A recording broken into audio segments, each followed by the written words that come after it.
नमस्कार मित्रांनो, मी हेमंत देसाई ऑफिशियल या माझ्या यूट्यूब चॅनलमध्ये आपलं मनापासून स्वागत। गेले काही दिवस आपण सातत्याने वाल्मिक कराड, धनंजय मुंडे, सुरेश धस यांच्या अनुषंगाने बोलतोय। बीडमधील कायदा आणि सुव्यवस्था पूर्णपणे कोलमडली आहे। बीडचा बिहार झालेला आहे। गडचिरोली जिल्हा हा नक्षलग्रस्त होता, तो मुक्त झाला आणि विकासाचं नवं पर्व तिथे सुरू झालेलं आहे।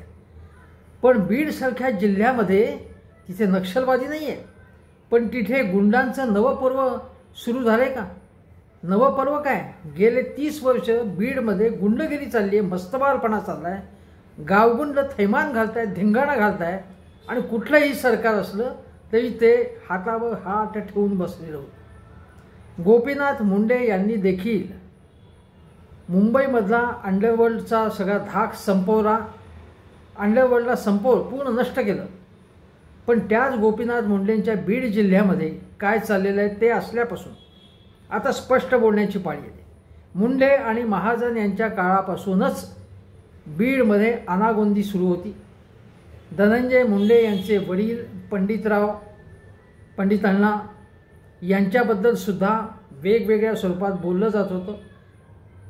त्यानंतर धनंजय मुंडेंचा खास माणूस म्हणजे वाल्मिक कराड आणि त्याची टोळी, ज्यापैकी 2 गुंड हे बेपत्ता आहेत, जे खुनाच्या आरोपात असलेले ते बेपत्ता आहेत। वाल्मिक कराड शरण आलेला आहे आणि एवढं सगळे असताना सुद्धा धनंजय मुंडे हे म्हणतायत की मी राजीनामा द्यायचं कारण काय ते तर स्पष्ट सांगा। माझी राजीनाम्याची मागणी सातत्याने केली जाते, कशासाठी मी राजीनामा द्यायचा?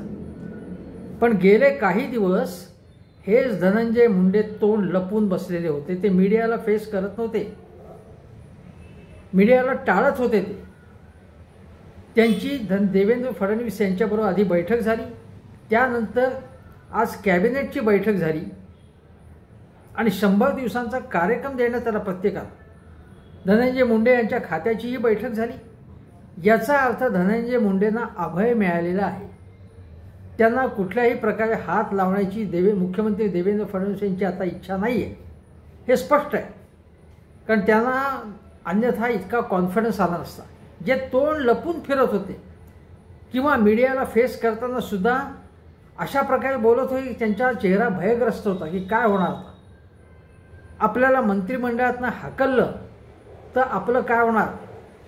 बीडमध्ये आपली सत्ता नसली आणि आपली पापं जर पुढे आली, उघड झाली तर आपलं काय होणार हे भय त्यांच्या चेहऱ्यावर दिसत होतं। पण आता त्यांच्या चेहऱ्यावरचं भय संपूर्णपणे पुसलं गेलेलं आहे। उलट ते आक्रमकपणे विचारत आहेत की माझं काय चुकलं ते सांगा, माझा काय संबंध याच्याशी, असं ते म्हणत आहेत। फास्ट ट्रॅकवर केस चालवा आणि जे आरोपी आहेत त्यांना फाशी चढवा, असं ते म्हणत आहेत। याचा अर्थ त्यांना पूर्णपणे आत्मविश्वास आहे की आपला तर काही संबंधच नाही, आपल्याला काही शिक्षा होण्याची शक्यताच नाही, आपला काय संबंध। आणि मग मी मंत्रिमंडळावरनं जाणार नाही असं ते म्हणत आहेत। गिरीश महाजन त्यांच्या बाजूने एक प्रकारे किल्ला लढवत आहेत। देवेंद्र फडणवीस म्हणतात की वाटेल ते आरोप केले जात आहेत। म्हणजे असे की पोलिसांसाठी जेव्हा चांगल्या कॉट्स मागवण्यात आलं तेव्हा त्या वाल्मिक कराडसाठीच मागवण्यात आले, अशा प्रकारचे आरोप झाल्यावरती किंवा रोहित पवारांपासून वडेट्टीवारांपर्यंत अनेकांनी टीका केल्यानंतर मग त्याचं उत्तर देण्यासाठी खुद्द मुख्यमंत्री देवेंद्र फडणवीस पुढे आहेत। इतके दिवस जे बचावात्मक पवित्र्यात होते, जे सगळं राज्य सरकार, महायुतीचं सरकार, ते आता फ्रंटवर येऊन बोलायला लागले आणि त्या बोलायला येणाऱ्यांमध्ये धनंजय मुंडे हे पहिलं नाव आहे। आता लक्षात घ्या, सुरेश धस काय म्हणाले, जे सातत्याने हे प्रकरण लावून धरत आहेत ती अभिनंदनीय गोष्ट आहे। मी वारंवार सांगतोय, ते न घाबरता पुढे आलेले आहेत आणि ते आता असं म्हणत आहेत की बीडमध्ये जे हे प्रकरण आहे ते ना वाल्मिक कराडांना बीडच्या लॉकअपमध्ये ठेवू नये, एक तर नाशिकला नेण्यात यावं, नाहीतर संभाजीनगरला ठेवा। मी आता तर त्यांना हलवायला सांगत आहे, मात्र काही वेळानं तर केस दुसऱ्या जिल्ह्यातच देण्यात यावी। मी बीडमध्ये नको, धोका वाटतोय सुरेश धस यांना सुद्धा। म्हणजे वाल्मिक कराडला काही होईल का? वाल्मिक कराडचं एन्काउंटर होईल का? तो काही बोलला तर आपलं पाप उघड होईल असं वरच्या म्हणजे मोठ्या आकाराला वाटतंय। अशा प्रकारची भाषा म्हणजे उघड उघड धनंजय मुंडेंपासूनच वाल्मिक कराडला धोका आहे. म्हणजे उद्या जर वाल्मिक कराड प्रकरण आपल्या अंगाशी शेकलं तर कटकट नको, म्हणून मग वाल्मिक कराडचा एन्काउंटर होईल अशा प्रकारची भीती वडेट्टीवार यांनी व्यक्त केलेली आहे. आणि हे प्रकरण जिल्ह्याच्या बाहेर नेण्यात यावं असं स्वतः सुरेश धस सत्ताधारी पक्षाचेच आमदार म्हटलं. खंडणी मागणाऱ्या गुन्हेगारासोबत राज्याचे मंत्री सोबत असतील तर त्या पदावर राहण्याची त्यांची ॲबिलिटी नाही, हे स्पष्टपणे हे स्पष्टपणे म्हणतात सुरेश धस. एकीकडे ते जेव्हा म्हणतायत की मी अजूनही धनंजय मुंडे यांना मंत्रिमंडळातून काढून टाकण्याची किंवा त्यांचा राजीनामा घेण्याची मागणी केली नाही असं ते एकीकडे म्हणतायत, पण दुसरीकडे ते म्हणतायत की त्या पदावर राहण्याची त्यांची ॲबिलिटी नाही, म्हणजे राहू नये त्यांनी, असं स्पष्टपणे सुरेश धस म्हणतात. आणि या स्पष्टतेबद्दल त्यांनी स्पष्ट बोलावं. धनंजय मुंडे यांची हकालपट्टीच झाली पाहिजे, ही स्पष्ट भूमिका त्यांनी घ्यावी असं मी गेले 2 दिवस म्हणतोय. आता ते किमान अप्रत्यक्षपणे तरी तशी मागणी करतायत सुरेश धस, आणि त्याबद्दल मी त्यांचं अभिनंदन करीन. पण पुन्हा एकदा मी सांगतो की धनंजय मुंडे यांना हकलल्याशिवाय आम्ही स्वस्थ बसणार नाही, अशी रोखठोक भूमिका सुरेश धस यांनी ठामपणे, परखडपणे, आक्रमकपणे, सातत्याने मांडली पाहिजे अशी माझी अपेक्षा आहे. आता आपल्याला मुद्द्याबद्दल बोलायचं की धनंजय मुंडे यांचे गुरु गोपीनाथ मुंडे यांचे नेते होते वाजपेयी, आणि वाजपेयी राजधर्म पाळायला नरेंद्र मोदींना सांगत होते. जेव्हा गुजरातमध्ये दंगल झाली होती तेव्हा हे स्वतः जे वाजपेयी सांगत होते, आणि हे वाजपेयी आमचे आदर्श आहेत असं देवेंद्र फडणवीस म्हणतात. मग देवेंद्र फडणवीसांना राजधर्म आता तुम्ही पाळा असं सांगण्याची वेळ आली आहे का? आली आहे वेळ ती. कारण देवेंद्र फडणवीस यांच्या राज्यामध्ये म्हणजे गेल्यावेळी शिंदे सरकारात उपमुख्यमंत्री आणि गृहमंत्री असताना गुन्हेगारीचं थैमान माजलेलं होतं. नितेश राणे यांच्यासारखे जे आता मंत्रिपदावर ते वाटेल ते बोलत होते. दंगल सदृश्य परिस्थिती काही ठिकाणी होत होती. कोयता गँगची दहशत होती. जेलमधनं म्हणजे जो उपचार घेत होता ससूनमधनं तो ड्रगचा एक गुंड ललित काय नाव त्याचं, तर तो पळून गेला होता, त्याचा फरार झाला होता तिथून. त्याला तिथे ससूनमध्ये चांगली ट्रीटमेंट मिळत होती. हे सगळ्या गोष्टी पुढे आल्या होत्या. याच देवेंद्र फडणवीसांच्या काळामध्ये आत्ता काय झालं आहे की बीडमध्ये ज्या प्रकारे संतोष देशमुखची हत्या झाली, तिकडे परभणीमध्ये सोमनाथची हत्या झाली, आणि ती कशा प्रकारे झाली म्हणजे पोलिसांच्या ताब्यात असताना ती हत्या झाली, याबद्दल अत्यंत असंतोष व्यक्त केला जातो. पण आज आपल्याला पुन्हा एकदा सरपंच संतोष देशमुखच्या निमित्ताने चर्चा करायची आहे. आणि मी जे म्हणतोय की वाजपेयींचा राजधर्म, तो राजधर्म असा आहे की राजधर्मामध्ये कायदा आणि सुव्यवस्था, न्यायबुद्धीने सगळ्यांना समान वागणूक देणं हे सगळे, आणि वाल्मिक कराडसारखा गुंड हा पोलिसांच्या प्रोटेक्शनमध्ये 3 आठवडे पोलिसांनाच मिळत नव्हता, सरकारला मिळत नव्हता. तो स्वतःचे फेसबुकवर पोस्ट करत होता उज्जैनमधले देवळातले फोटो वगैरे. म्हणजे इतके प्रचंड गुन्हे करून हा देवपूजा करते, करून देवपूजा लागले असं म्हणायची पाळी आली. आणि मग तो म्हणतोय की अटकपूर्व जामीन मला घेता आलं असतं, पण मी म्हणजे जणू काही सरकारवर कृपा करतोय, पोलिसांवर कृपा करतोय म्हणून शरण आला. शरण जेव्हा आला तेव्हा तो नगराध्यक्ष होता बीडचा, आणि हा राष्ट्रवादी काँग्रेस अजित पवार गटाचा आहे, धनंजय मुंडेंचा उजवा हात आहे. आणि त्याच्याबरोबर तिथे या गाडीतनं तो आला.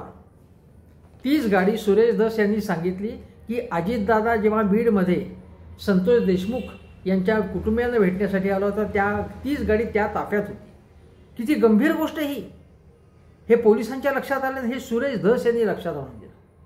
आणि जेव्हा हे शरण आला हा वाल्मिक, त्यावेळी तिथे नगरसेवक त्या बीडचे म्हणजे त्यांच्या ठिकाणचे नगरपालिकेचे हे सगळे लोक तिथे जमले होते, त्याची जय जयकाराच्या घोषणा देत होते.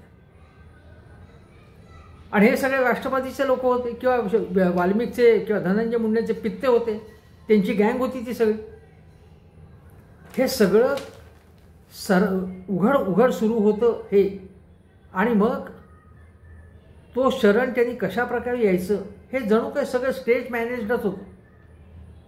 कारण त्याच्या अगोदर मीडियाला बातम्या देण्यात आल्या की तो शरण येणार आहे, तो पुण्यात शरण येणार आहे. मध्ये जाहीर झालं की तो उज्जैनमध्ये ते फोटोही पब्लिश झाले. हे सगळं याचा अर्थ पोलिसांना माहिती होतं. आणि तो शरण येण्याच्या आदल्या दिवशी फडणवीस आणि धनंजय मुंडेंची भेट होते. आणि याचा अर्थ सगळं प्री प्लॅन ठरलेलं आहे. आणि मग इथून तो केसला गेला आणि रातोरात रिमांड घेण्यात आला रात्रीच. म्हणजे दुसऱ्या दिवशीपर्यंत सुद्धा वाट बघितली नाही. म्हणजे बघा कशा प्रकारची ही व्यवस्था आहे. याचा अर्थ हे सगळं ज्या प्रकारे होतं मी तिथे म्हणजे दुसऱ्या दिवशीपर्यंत सुद्धा थांबले, रातोरात त्याचा रिमांड घेतला. सगळं एकूण स्टेज मॅनेज असावं अशा प्रकारे संशय यावा अशा या गोष्टी आहेत. आणि हे कशामुळे घडलं आहे तर हे धनंजय मुंडे यांच्या प्रभावामुळे घडलेलं आहे. धनंजय मुंडे म्हणतात की मी राजीनामा का द्यावा, त्याचं सुस्पष्ट कारण आहे की धनंजय मुंडे हे पोलिसांवर दबाव आणू शकतात. ते गेले 5 वर्ष पालकमंत्री होते, त्याच्या आधी मंत्री होते. आणि बीड जिल्ह्यावरती त्यांचा कसा वचक आहे, वाल्मिक आणि अन्य लोकांच्या माध्यमातून त्यांनाच त्यांनी सगळी सत्ता कशी दिलेली आहे, त्यांची दहशत कशी आहे, त्यांचा माज कसा आहे, 1200 बंदुकाचे परवाने कसे दिले जातात, बंदूक घेऊन कसे फिरतात, हवेत गोळीबार काय करतात, हे सगळं लोकांना माहिती. आता ही स्थिती असताना बीडच्या संपूर्ण यंत्रणेवरती धनंजय मुंडेंचा मंत्री म्हणून नक्कीच हस्तक्षेप किंवा दबाव असू शकतो. कायदा आणि सुव्यवस्था बीडची बघणं ही त्यांचीसुद्धा एक प्रकारे जबाबदारी. इतके दिवस पालकमंत्री म्हणून होत, म्हणून कायदा आणि सुव्यवस्था संपूर्ण यंत्रणेवर त्यांचा प्रभाव आहे. उद्या त्यांना पालकमंत्रीपद मिळालं नाही तरी ते मंत्री आहेत आणि त्यामुळे संबंधित बीडमध्ये काय चाललं आहे, बीडमध्ये काय गोष्टी घडतात याबद्दलची माहिती ते पोलिसांकडनं मागवू शकतात, फायली मागवू शकतात, विचारू शकतात, बोलू शकतात, कलेक्टरना, तहसीलदारांना, तलाठ कोणालाही बोलू शकतात, काय नेमकं घडले पोलिसांना बोलू शकतात. म्हणून त्यांच्या प्रभावाखाली यंत्रणा आहे, म्हणून त्यांनी राजीनामा द्यायला पाहिजे. असं कोणीच म्हणत नाही की धनंजय मुंडे घटनास्थळी होते, संतोष देशमुखची जी काही घटना घडली असं कोणी म्हणत नाही. पण धनंजय मुंडेंच्या शिवाय वाल्मिक शिवाय धनंजयचं पानही हलू शकत नाही असं पंकजा मुंडे या त्यांच्या भगिनी म्हणत होत्या. जाहीर त्यांचं स्टेटमेंट आहे. ज्या पंकजा मुंडेंवर चिक्कीताई अशा घोषणा देऊन त्यांचा राजीनामा धनंजय मुंडे मागत होते जेव्हा ते विरोधी पक्षनेते होते, आता त्यांनी ही कृपा समजावी की पंकजाताई त्यांचा राजीनामा मागत नाही. मागू शकतात त्या, तुम्ही बाजूला व्हा. सगळेजण म्हणतायत की तपास पूर्ण होईपर्यंत धनंजय मुंडे यांनी मंत्रिमंडळातून बाजूला व्हावं. आणि तरीसुद्धा मी का बाजूला व्हावं हे कोणी सांगत नाही आहे. सांगावं, मी सांगतोय तुम्हाला.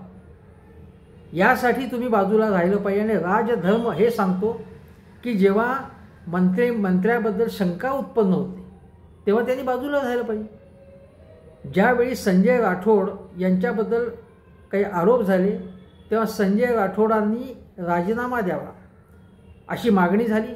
खुद्द देवेंद्र फडणवीसांनी मागणी केली. संजय राठोड, त्यानंतर शरद पवारांनी सुद्धा आग्रह धरला की त्यांच्यावर कारवाई व्हायला पाहिजे आणि उद्धव ठाकरे यांनी तात्काळ त्यांना बाजूला केलं. संजय राठोडांवर ते काय गोष्टी सिद्ध झाल्या, पण त्यांचा राजीनामा मागितला की नाही, घेतला की नाही. दुसरी गोष्ट, अनेक हे उदाहरणं सांगता येतील की अशी की ज्यांचा राजीनामा एकनाथ खडसेंचा राजीनामा घेतला. एकनाथ खडसे तुरुंगात खडी फोडण्यासाठी गेलेत पण त्यांचा राजीनामा घेतला. पंकजा मुंडेंचा घेतला नाही, त्यांच्यावर आरोप होऊ दिले, त्यांना बरोबर बचावात्मक पवित्र्यात त्यांना नेण्यात आलं आणि मग त्यांना क्लीन चिट देवेंद्र फडणवीसांनी दिली. हे आपण लक्षात घ्या. कारण माझ्यात मुख्यमंत्री पदाचं मटेरियल आहे, मी लोकांच्या मनातील मुख्यमंत्री आहे असं पंकजाताई म्हणाल्या होत्या. त्यानंतर देवेंद्र फडणवीसांनी त्यांचा करेक्ट कार्यक्रम धनंजय मुंडे यांच्यामार्फत केला होता. पण एकनाथ खडसे यांचा राजीनामा दिला तेव्हा काहीही गुन्हा सिद्ध झालेला नव्हता. प्रकाश मेहता यांच्यावरती खूप राळ उठवल्यानंतर माझ्या आठवणीप्रमाणे त्यांच्याकडनं राजीनामा घेण्यात आला. खुद्द धनंजय मुंडे यांच्यावर करुणा मुंडे यांनी आरोप केल्यानंतर शरद पवारांनी म्हटलं होतं की यांच्यावरती आता कारवाई झाली पाहिजे म्हणून. महाविकास आघाडी सरकारमध्ये सामाजिक न्याय मंत्री होते धनंजय मुंडे, धनुभाऊ, आणि त्यांच्यावर करुणा मुंडे यांनी आरोप केल्यानंतर चंद्रकांतदादा पाटील म्हणाले होते, भाजपचे अनेक नेते म्हणाले यांना घालून द्या म्हणून, हाकलून द्या मंत्रिमंडळात, आणि आता मात्र त्यांचं संरक्षण करण्यासाठी हे सगळे पुढे आलेले आहेत. गंमत अशी की त्याचवेळी NCPमधले म्हणजे समजा तिकडचे प्रकाश सोळंके असतील किंवा ते पंडित हे तिकडचे जे अजितदादा गटाचे आमदार आहेत तेच मागणी करत आहेत की यांच्यावरती कारवाई झाली पाहिजे म्हणून. आणि अजितदादा मौनात गेलेत, परदेशी गेलेत मला वाटतं सांगण्यात येते, कारण कॅबिनेटच्या मिटिंगलाही ते नव्हते. पण अजितदादा याच्याबद्दल काहीच बोलले नाही. मी काल याच्यावरती व्हिडिओ केला होता. पण कदाचित अजितदादांची इच्छा असावी की इतरांनी याच्याबद्दल बोलावं. धनंजय मुंडे यांच्या बाजूने NCPमध्ये हसन मुश्रीफ यांच्याशिवाय कोणीही त्यांच्या बाजूने उभं राहिले नाही, हे लक्षात घ्या. म्हणजे धनुभाऊंना हाकलावं अशी NCPची सुद्धा इच्छा असावी. आता त्यांना जर बाजूला केलं तर OBC मतं आपली कमी होतील का, किंवा OBCना काय वाटेल? कारण अगोदर छगन भुजबळांनाही बाजूला केलं आहे, असा विचार केला असेल तर मला माहीत नाही. आता असं म्हणतायत, म्हणजे वडेट्टीवार म्हणाले की यांचा कार्यक्रम करायचा, धनंजय मुंडेंना हाकलायचं तिकडनं आणि छगन भुजबळांना तिथे घ्यायचं, असा अजितदादांचा विचार आहे असं वडेट्टीवार म्हणाले. त्यांच्या मनात काय ते मला माहीत नाही. त्यांच्या मनात काही असो, त्यांची राजकीय सोय काही असो, पण सुरेश धस हे मराठा समाजाचे नेते आहे आणि आता त्यांचं नेतृत्व हळूहळू मोठं होत चाललं आहे. ज्या मनोज जरांगे यांच्या आंदोलनानंतर लोकसभेमध्ये भाजपला फटका बसला, भाजप त्याच्यातनं सावरली आणि मराठा समाजाची मोठी मतं मिळाली. पण आता सुरेश धस यांच्या नेतृत्वामुळे मराठा समाज मोठ्या प्रमाणावरती कदाचित भाजपकडे वळू शकतो.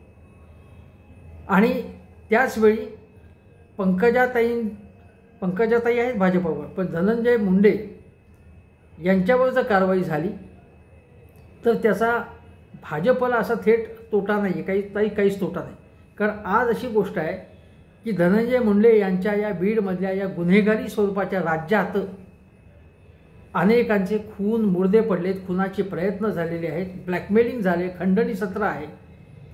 आणि हे स्वतः देवेंद्र फडणवीस यांनी म्हटलेलं आहे. ज्या जिल्ह्याचं पालकमंत्रीपद इतके वर्ष धनंजय मुंडे सांभाळत होतो त्या बीडमध्ये कहर चाललाय, हे स्वतः देवेंद्र फडणवीस म्हणाले होते विधानसभेत. याचा अर्थ धनंजय मुंडेंना एक प्रकारे सणसणीत चपराकच ते लगावत होते. कोणाकडे जिल्हा होता हा? हे स्टेटमेंट ऐकल्यानंतर स्वतः धनंजय मुंडे यांनी राजीनामा दिला पाहिजे होता. पण किमान ज्याला एक म्हणतो सभ्यता, नैतिकता, संस्कृती याचा ज्यांच्या काहीही संबंध नाही काडीचा, आणि केवळ नाटकी बोलणं, पडद्यासमोर येऊन आणि केवळ दाखवे करणं, हेच या धनंजय मुंडे यांचं काम आहे. धनंजय मुंडे यांचीच बीड जिल्ह्यामध्ये दहशत आहे आज, हे आपण लक्षात. तशी दहशत पंकजा मुंडे यांची दहशत नाही. पण आज भारतीय जनता पक्ष आणि संघामध्ये असा विचार चालू आहे की हे मुंडे महाजन ह्या सगळ्या घराणा जे आहे त्याची सत्ता आता असण्याची गरज नाही. आता धनंजय मुंडे हे काही त्यांच्या पक्षात नाही, पण या मुंडे महाजन या सगळ्या गेली काही वर्ष, गेली काही दशकं त्यांची बीडवर हुकूमत होती आणि त्याचा फटकाही बसलेला आहे. कोणाही एका समाजाचाच फक्त कल्याण बघायचं आणि इतर समाजाकडे दुर्लक्ष करायचं असं होता कामा नये. सगळ्यांचं हित साधलं गेलं पाहिजे. नोकर भरती करताना, चांगली पोस्टिंग्स देताना, सरकारच्या ह्याच्यामध्ये सरकारी सवलतींचा फायदा देताना एकाच समाजावरती फक्त खैरात करायची, दुसऱ्या समाजावरती अन्याय करायचा असं चालणार नाही. भारतीय जनता पक्ष असा जर विचार करत असेल की यांची जी सगळी दादागिरी मोडून काढली पाहिजे तर ती चांगली गोष्ट आहे आणि हे सुरेश धस यांच्या माध्यमातून झालं तर त्याची उत्तम गोष्ट आहे. आता दुसरी गोष्ट अशी आहे मी तुम्हाला सांगितलं की धनंजय मुंडे यांनी राजीनामा का द्यायला पाहिजे. तर बघा, आत्तापर्यंत मी पुन्हा उदाहरणं सांगितले, तुम्हाला अनेक उदाहरणं सांगितली. त्यातलं एक ठळक उदाहरण सांगतो अलीकडचं, की अनिल देशमुख यांच्यावरती परमबीर सिंग जे मुंबईचे पोलीस आयुक्त होते, त्यांनी हे 100 कोटी रुपयांची वसुली करतात पोलिसांमार्फत, बारवाल्यांमार्फत वगैरे, असा आरोप केला. आणि पुढे याच परमबीर सिंग यांनी सांगितलं की माझ्याकडे काहीच पुरावा नव्हता, मी ऐकलं ते. अरे, ऐकलेल्या गोष्टी वाटेल ते सांगते तुम्ही मंत्र्याबद्दल, गृहमंत्र्याबद्दल. आणि मग त्यांच्यावरती गृहमंत्र्यांवर कारवाई झाली, त्यांना अटक झाली, त्यांचा राजीनामा तर झालाच. काही गुन्हा साबित झाला का त्यांच्यावरती? अनिल देशमुखांना आयुष्यातून उठवण्याचं काम हे या देवेंद्र फडणवीस आणि या कंपनीने केलं. अमित शहांच्या देखरेखीखाली ईडी वगैरे सगळ्या कारवाया होऊन सगळं झालं, पण काहीही सिद्ध झालं नाही. अनिल देशमुखांवर अन्याय झाला. अनिल देशमुखांचा तुम्ही जर हाकलून द्या, त्यांना तुरुंगात टाका, राजीनामा द्या असं म्हणणार, पण धनंजय मुंडेंना हात लावायचा नाही. धनंजय मुंडेंना काही काळासाठी मंत्रिमंडळातून दूर करा, हाकला असं आम्ही म्हणतो, ते मान्य करायचं नाही. आमचा काय संबंध असं म्हणायचं. अरे, नैतिकता नावाची काही गोष्ट आहे की नाही.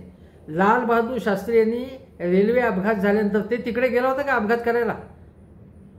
रेल्वेचे रूळ काय त्या प्लेट्स बदलायला ते तिकडे गेले होते, त्यांनी राजीनामा दिला ना. अनेक मंत्र्यांनी नैतिकतेच्या मुद्द्यावरून राजीनामा दिलेला आहे. ज्यावेळी करुणा मुंडे यांनी राजीनामा द्यावा असं शरद पवारांचं म्हणणं होतं, तेव्हा अजितदादा पवारांचं म्हणणं होतं की नाही, काही गरज नाही म्हणून, असं त्यांचं म्हणणं होतं. आता कदाचित अजितदादांची इच्छा असावी की हा माणूस आपल्याला डोईजड होते, आपली बदनामी होते आणि आपली मतं, एका समाजाची मतं आपली कमी होत आहेत, म्हणजे मराठा समाजाची मतं ही कमी होत आहेत आपली, असं किंवा फटका बसू शकेल असं वाटत असेल, म्हणून ते मौनात गेले की नाही मला माहीत नाही.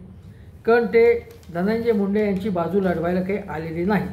आता दुसरी गोष्ट अशी की संध्या सोनवणे असतील, ज्योती जाधव, हे जे NCPचे काय तिकडचे लोकल नेते आहेत त्यांना चौकशीसाठी बोलवण्यात आलं होतं. शिवाय कॉल रेकॉर्ड्समधून अनेक प्रकारची माहिती स्पष्ट होणार आहे. वाल्मिक कराड हा जी कामं करत होता ती धनंजय मुंडे यांचं छत्र त्याच्यावरती असल्यामुळेच तो करू शकत होता. वाल्मिक कराड हा त्यांच्या घरचा माणूस आहे, धनंजय मुंडेंचा इतका जवळचा माणूस. त्याला मिठी मारताना हे भाऊक होतात. याचा अर्थ काय? धनंजय मुंडे आणि दोघंही भाऊक होतात असं व्हिडिओ आहे. याचा अर्थ त्याच्यातनं त्यांचे संबंध स्पष्ट होतात ना. मंत्र्यांनी, राजकीय नेत्यांनी कोणाशी संबंध ठेवावे अशा प्रकारच्या कारवाया, खंडणी सत्र करणारी किंवा ज्यांचे जे काय वाटते ते करू शकतात, खून पाडू शकतात, अशांशी संबंध ठेवणं हे योग्य आहे का? आपण एखादा मंत्री जेव्हा अभावितपणे कळत नकळतपणे जेव्हा एखाद्या गुंडाला भेट देतो, म्हणजे गुंड त्याला भेटू शकतो, तेव्हा आपण प्रश्न विचारतो, अरे हे कसं काय झालं? कारण मंत्री हा शेवटी लोकांचा प्रतिनिधी असतो, सरकारचा प्रतिनिधी असतो. याला म्हणून गुंडांना भेटणं, त्यांच्याबरोबर बसणं, गप्पा मारणं हे मंत्र्याला शोभत नाही, अशोभनीय आहे. ते भेटताच कामा नाही त्यांच्या. मग अशा वेळी धनंजय मुंडे यांची या बीडमध्ये जे काही झाले त्याची नैतिक जबाबदारी त्यांच्याकडे आहे की नाही? माझं तर म्हणणं आहे की हे संतोष देशमुखचं प्रकरण झालं नसतं तरी गेल्या 5 वर्षामध्ये बीडमध्ये जी कायदा आणि सुव्यवस्थेची परिस्थिती पूर्णतः कोलमडली आणि ती आज रिपोर्ट होते संतोष देशमुखच्या प्रकरणानंतर, पण तिथल्या मीडियाने काहीच दाखवलं नाही, काही रिपोर्ट केलं नाही, कोणी काही बोललं नाही, कोणी काही लिहिलं नाही. तिथले विरोधी पक्ष तरी काय करत होते इतके दिवस असं माझं म्हणणं आहे. खुद्द सुरेश धसानीशिवाय हा प्रश्न का नाही लावून धरला? किंवा अन्य हे जे प्रकाश सोळंकी वगैरे बोलत आहेत ते अगोदर का नव्हते बोलत? हे जे इतके वर्ष चालू आहे, राजरोसपणे धिंगाणा, धुडकूस, गुंडगिरी, हैदोस चालू आहे, नंगा नाच सुरू आहे, बायकांची आबरू तिथे सुरक्षित नाही, स्त्रिया सुरक्षित नाही, सामान्य माणूस सुरक्षित नाही, जागा पळ घेतल्या जात आहेत, अवैध धंदे चालू आहेत, जागा ढापल्या जात आहेत, जमिनी ढापल्या जात आहेत, वाळू राख वाटेल ते धंदे चालू आहेत त्यांचे, आणि हे डोळ्यावर पट्टी ओढून बसले. विरोधी पक्ष तरी काय करत होता? राज्यातला तिकडचा तिथला मीडिया काय करत होता? सामाजिक कार्यकर्ते काय करत होते तिकडचे, हे प्रश्न आहेत ना.